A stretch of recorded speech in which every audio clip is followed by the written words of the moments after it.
Hello guys, and welcome back to another cold episode. On today's episode, we are back with some more Yu-Gi-Oh! Duel Links action, and today's episode I wanted to just explain how I got to King of Games this season, what decks I used, and kind of a little bit more about the meta at the moment.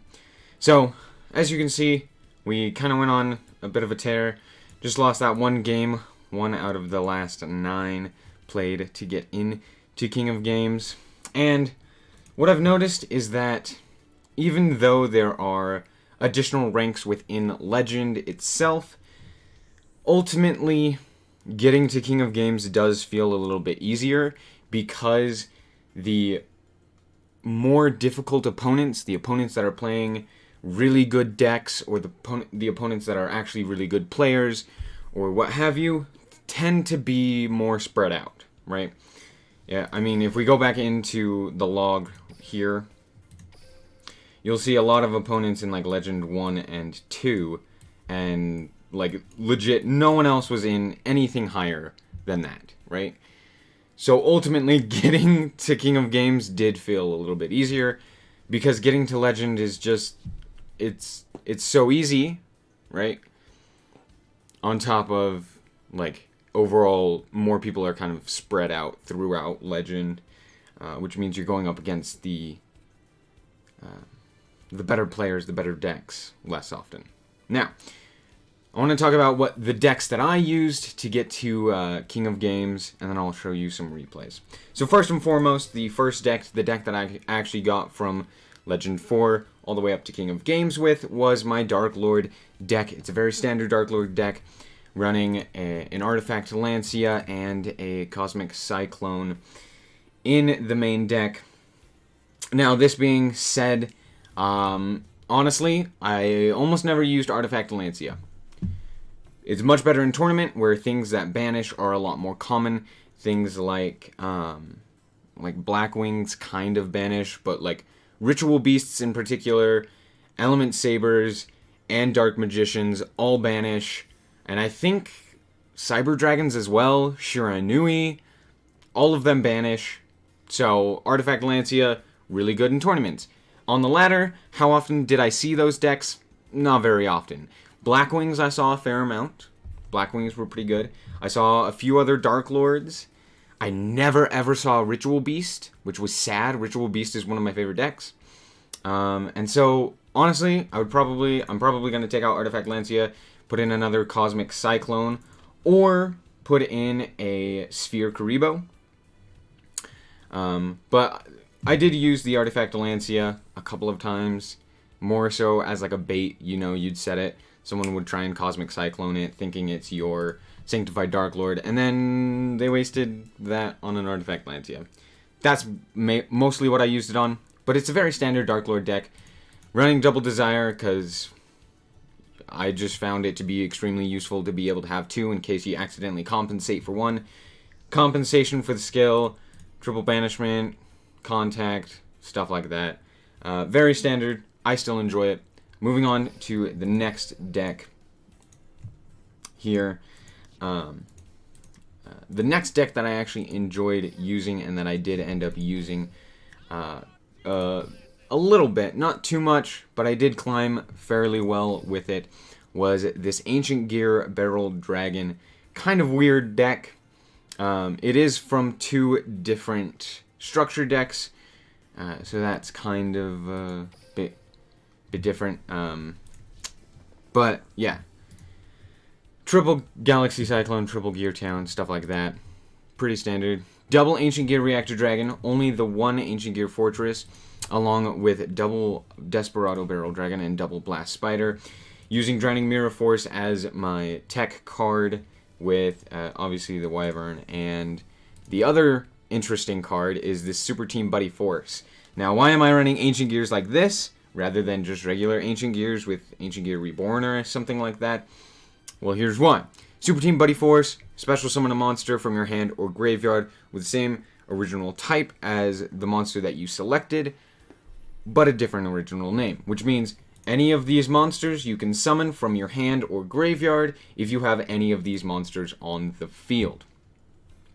Plus, it has a floating effect. If it gets popped or destroyed in any way and sent to the graveyard, you can set it into your spell or trap card zone from the deck. So it's pretty good in that sense.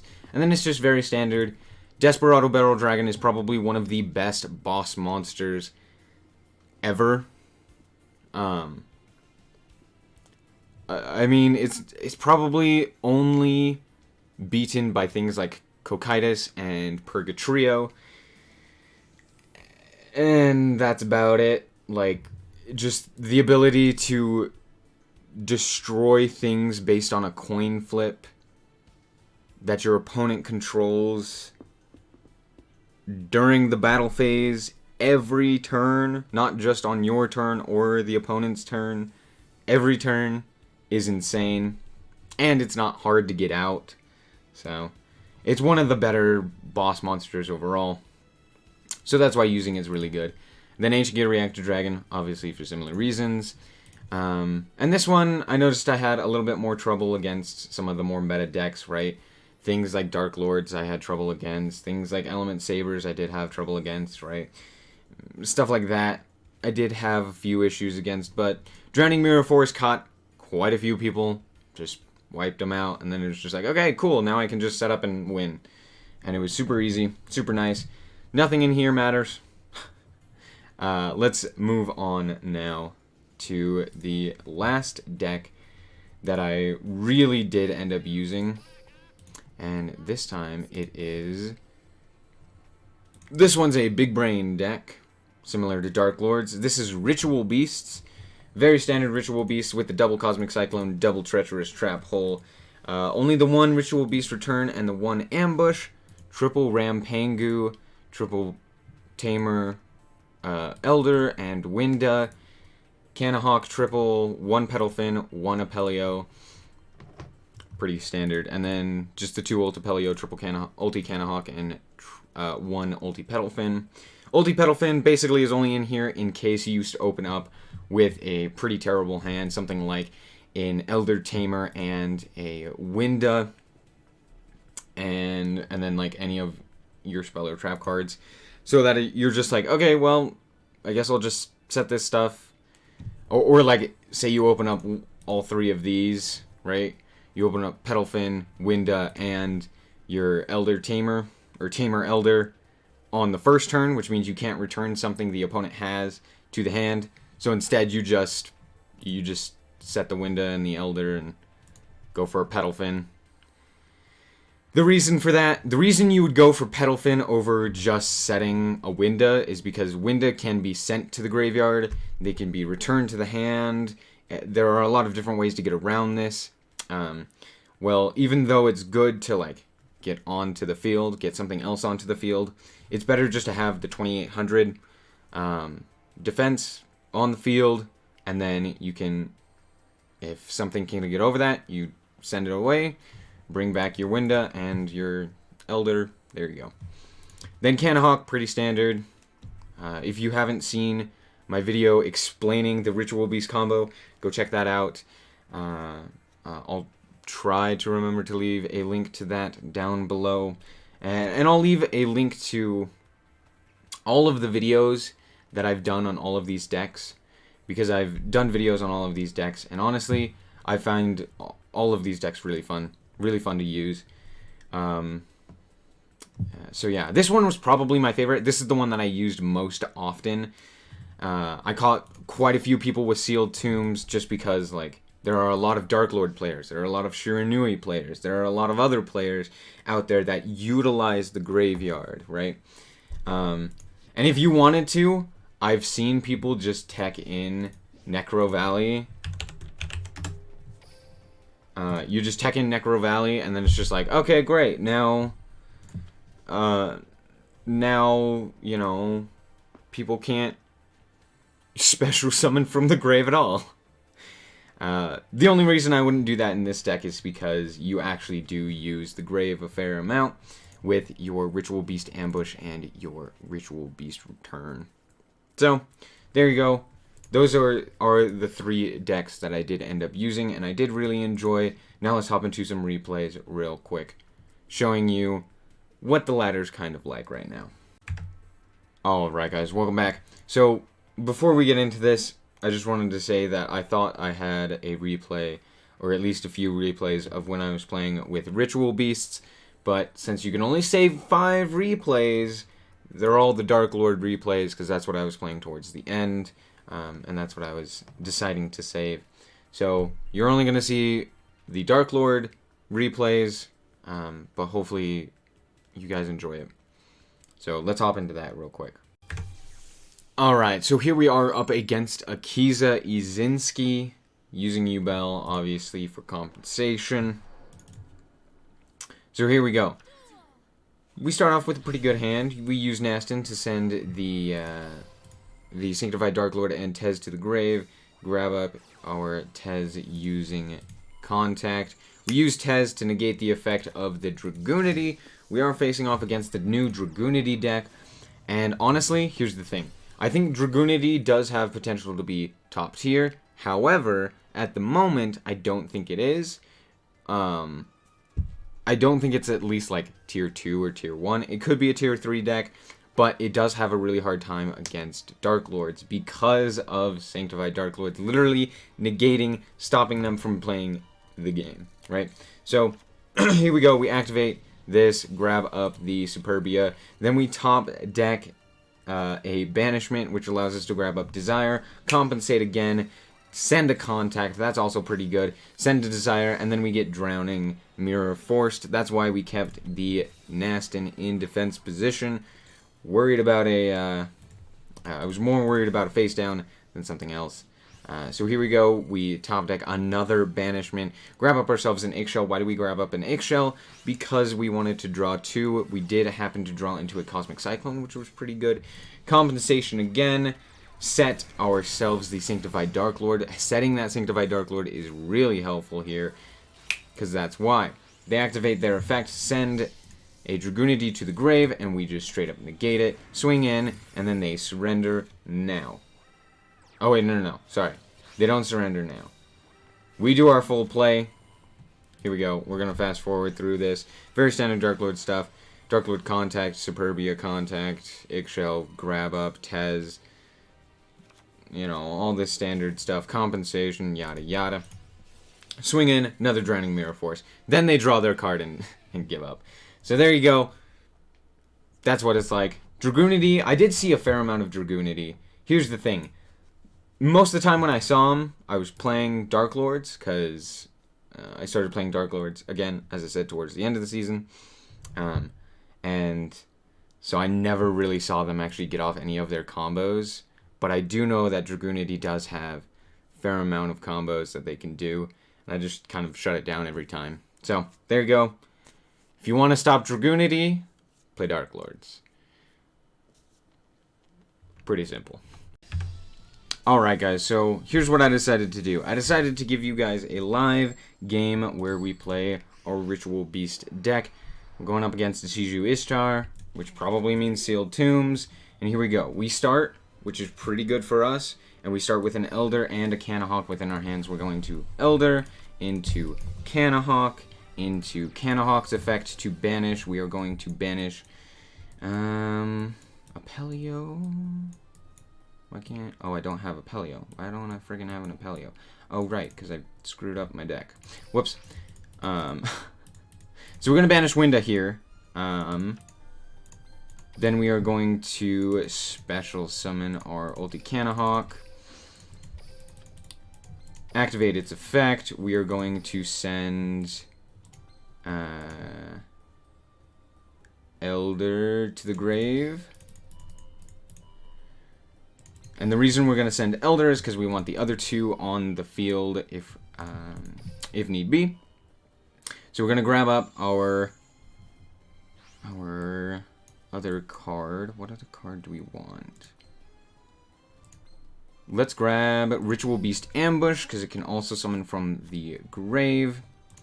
Then we can activate Ritual Beast Canahawk to banish. Let's banish the Spiritual Beast Petalfin, so that we can grab that up. Next turn, we're going to set this card, we're going to grab up the ulti Petal Fin, because it has the highest defense, and then we are going to set our Cosmic Cyclone, and then we are going to... then we're going to seal the tombs. Just seeing Isiju Ishtar makes me think that they're going to play something that special summons from the graveyard, so I'm just going to seal the tombs. They probably also have sealed tombs, so they could seal tomb us, which would be sad. But we're good. You okay? You having some trouble? This says neither player can do that, right? Okay, sets a card. Okay, sets another card. Sets a third card. Well, we're going to Cosmic Cyclone one of them, and we're going to Cosmic Cyclone this card. Oh, look at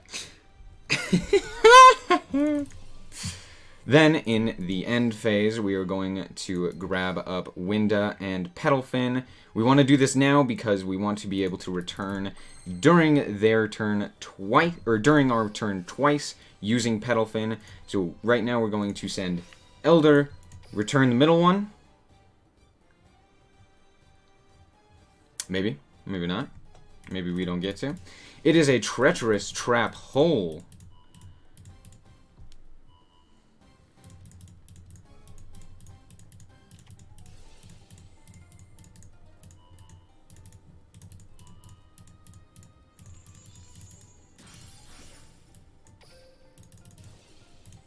This can't be destroyed by card effects.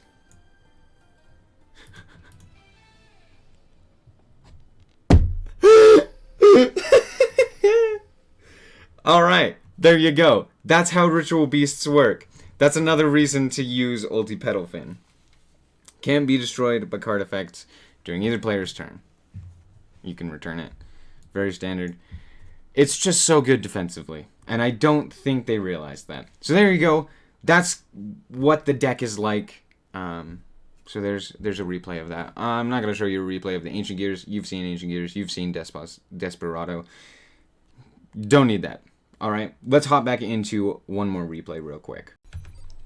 Alright, so here we go. We're facing someone from Malaysia. But we are in a mirror matchup. This is 100% a mirror matchup. This is not U-Bell. No, no, no. No one plays U-Bell for playing a U-Bell deck. No, this is Dark Lord versus Dark Lord, right? Here we go. We start off actually with a pretty good deck. Having Amdusk and Ixchel within the same hand is normally pretty good. We also got a Superbia with our Ixchel. We grab up the Banishment of the Dark Lord's pretty good. Dark Lord Contact. Activate Contact, grab up the Superbia, grab up the Ixchel. Ixchel activate, grab Banishment. Banishment, grab up Sanctified. Amdusk, activate, send the Sanctified to grab up. Here is where I make a mistake. First of all, I compensate my freaking Artifact Lancia, which is really sad. However, interestingly enough, you can summon your Artifact Lancia with your Superbia. Just thought I'd let you know. I grab up here my Contact. I shouldn't have done that. I should have re-grabbed my Amdusk. I should have sent Amdusk and the Sanctified Dark Lord to grab up the Amdusk again that I just sent, because I want Contact in the grave. However, either way, it wasn't really great. I wanted Sanctified Dark Lord in the grave, and I wanted Contact and Amdusk all in the grave, but I had to give something, and I think you can only activate it once per turn. Maybe not. Anyway, it's another Dark Lord player. They're activating all of their effects. They send 5 cards to the graveyard. Then they grab up Nastin. Then they activate their Contact to grab up Superbia and Ixchel onto the field. Ixchel activates to grab up the Banishment of the Dark Lord to grab Desire. Desire, send Ixchel, swing in for 2,000, swing in for 26,000. Luckily, we did negate the Nastin, bringing us up above the threshold for lethal. So now they're at 2,000 with a pretty stacked field and a set card. However, we know that that set card isn't... I'm pretty sure we know that that set card is not a Sanctified, because I'm pretty sure they had it in the... Oh, wait, maybe not. I'm pretty sure it was in their graveyard, but maybe not. Maybe not. Maybe that is sanctified. Anyway, we activate. It's not. It's Floodgate Trap Hole, interestingly enough. So they set our Ix-Shell into face down defense position. But we tribute for our Desire and then swing in to their Desire. Nastin activates. They grab up Contact for Superbia. They compensate. And then they realize that they can't do anything because our Ix-Shell is too big and our Desire is too big because we didn't activate Desire's effect. See, here's where Dark Lords become big brain. It's all about this guy. If you know how to play around Desire, it's a very thought-based deck. If you know when to keep it at 3,000, if you know when to negate your own Desire, if you know when to use its effect and how to use it properly, that's what makes you a good Dark Lord player versus just a regular Dark Lord player, right? So keep that in mind. Don't always use the effect. Sometimes you just want to swing in for that damage. Sometimes you don't want to swing in at all. Sometimes you do want to activate its effect and then immediately negate it to bring it back up to 3,000. Sometimes you want to actually put it into defense position to consistently throw out to consistently send things to the graveyard, right? You put it into defense position. It's got 2,800 defense. That's as much as Amdusk. So there you go. That's what it takes to get to King of Games right now. You build a good deck, and you can get there. There are so many decks that I've currently covered that can get you to King of Games. This is what I used. This is what I enjoyed using. I really, really enjoy Dark Lords. Even when they weren't as good, they're still like, they've always been top tier, basically. But even when they weren't number one, they were still really good, and they're still really fun. So there you go. Hope that you guys did indeed enjoy. If you did, a like is very much so appreciated. And if you want to see more content like this, just be sure to subscribe. Anyway, thank you guys so much for watching, and remember to always stay frosty. Bye-bye.